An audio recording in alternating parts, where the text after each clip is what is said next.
Hi, it's Tuesday, April 5th, 2016. I'll be talking today about something very interesting, especially for UK residents, but also for anyone around the world, and it's the Brexit head fake. And some of you might know what a head fake is, some of you might not.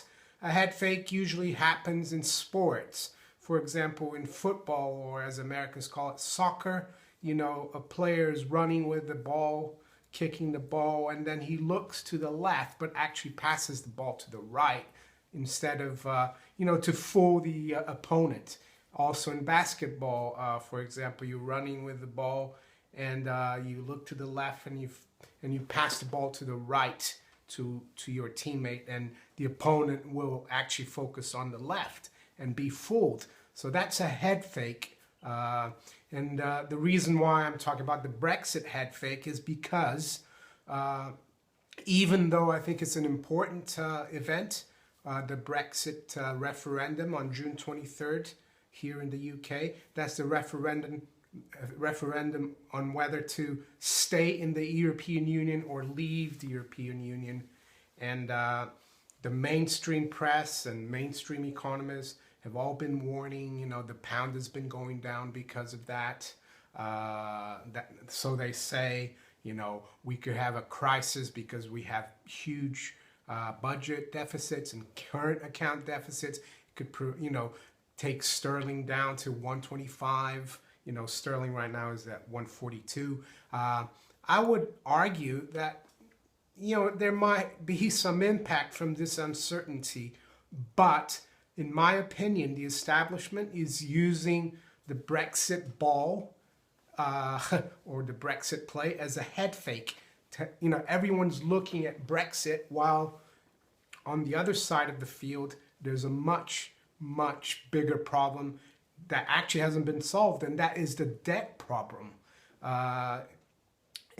Most of you, are aware of that. The UK has huge debt problems. As a percentage of GDP, we went from, according to these numbers from Parliament, data, prior to the financial crisis, we had 35%, for example, in 2005-06, 35% public debt to GDP ratio, and now we're up to 85%, or maybe even more. I'm not sure. We've gone from £1 trillion in public debt, government debt, to 1.6 right now, 1.6 trillion.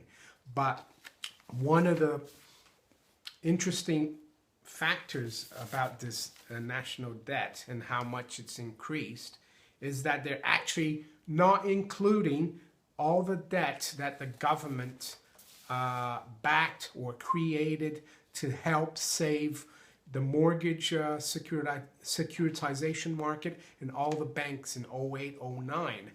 And I'll put the link below this video. So according to economicshelp.org,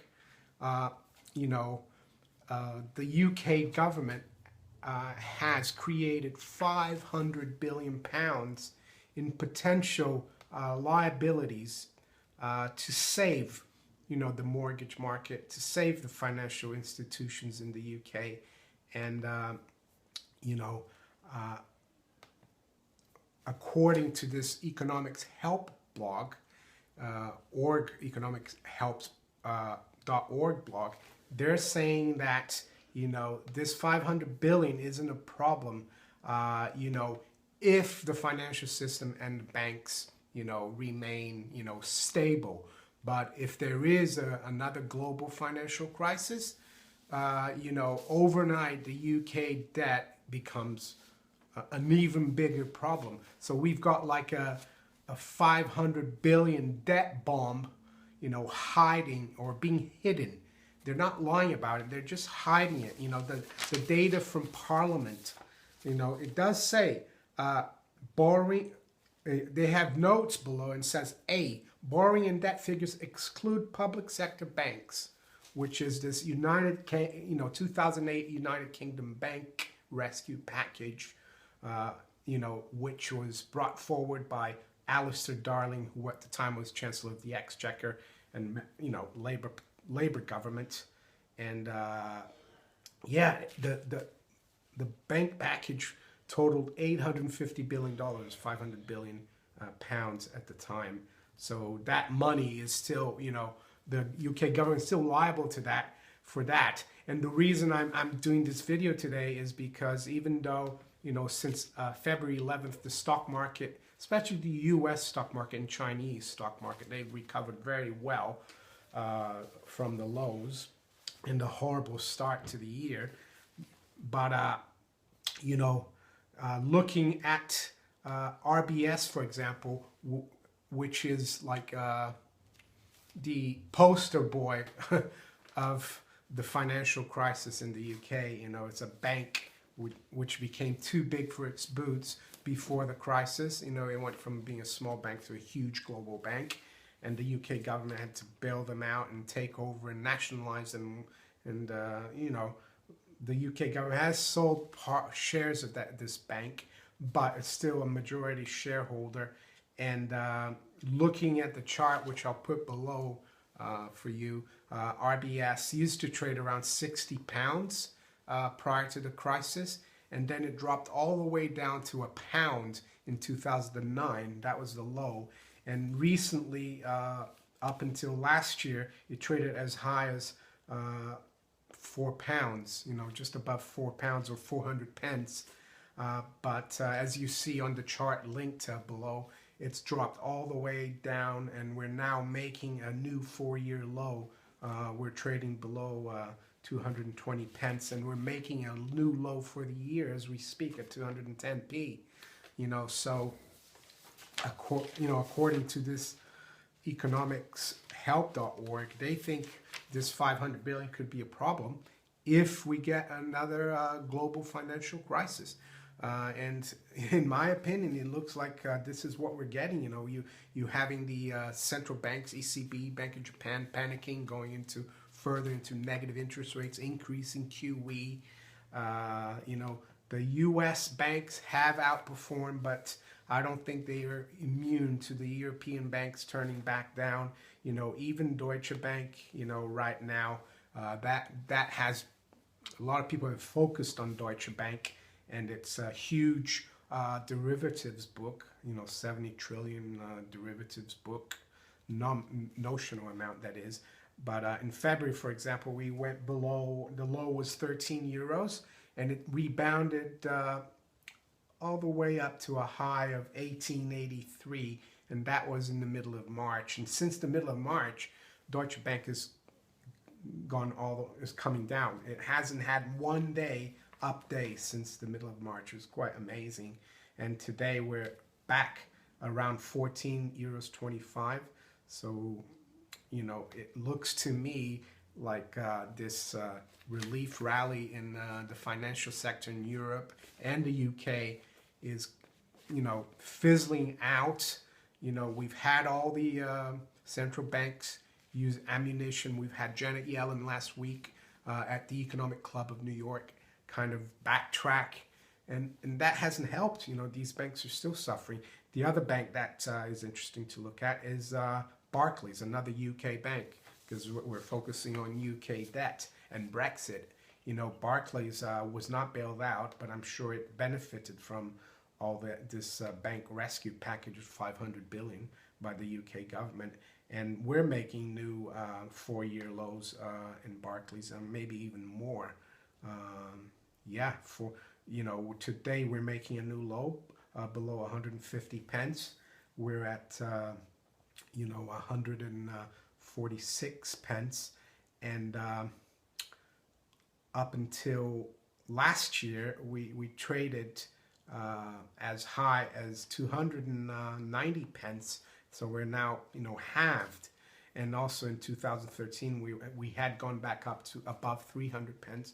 So Barclays and RBS are pointing to trouble in the financial sector in the UK, and consequently also in the mortgage sector, the mortgage lending. Let's see, Barclays, it traded Prior to the crisis, it was trading above 700 pence. So we're now at 146. And it looks like we could go and test very easily, you know, the low of 47 pence right after the crisis. So the other point that I wanted to make about the UK national debt is that, you know, the deficits haven't been improved at all.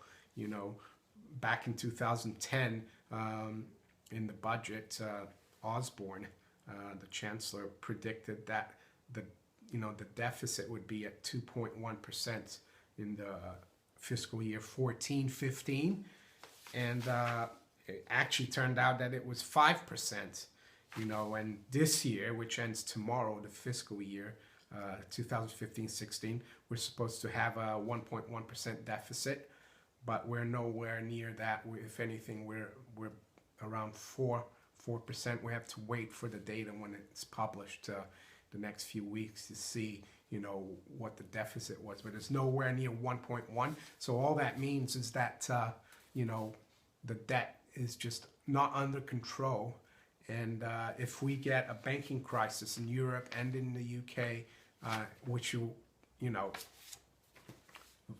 very more than likely spill over into the US, we could have these 500 billion pounds, you know, come into play. So the UK national debt will go from, you know, 1.6 trillion to 2.1 trillion overnight, you know, if the banking sector in the UK becomes a problem. So yeah, don't focus just on Brexit. Like they want you to look that way, but they're actually, you know, the important play is that in that part of the field, which is the UK debt and the global financial crisis, which hasn't been solved. And keep an eye on the banks, European banks, you know, RBS, Deutsche Bank, Barclays. Yeah, and keep an eye on the American banks as well, JP Morgan, Goldman Sachs, Bank of America, Citi, Citigroup. Those should be impacted just as badly. And take care and have a good rest of the week. Bye.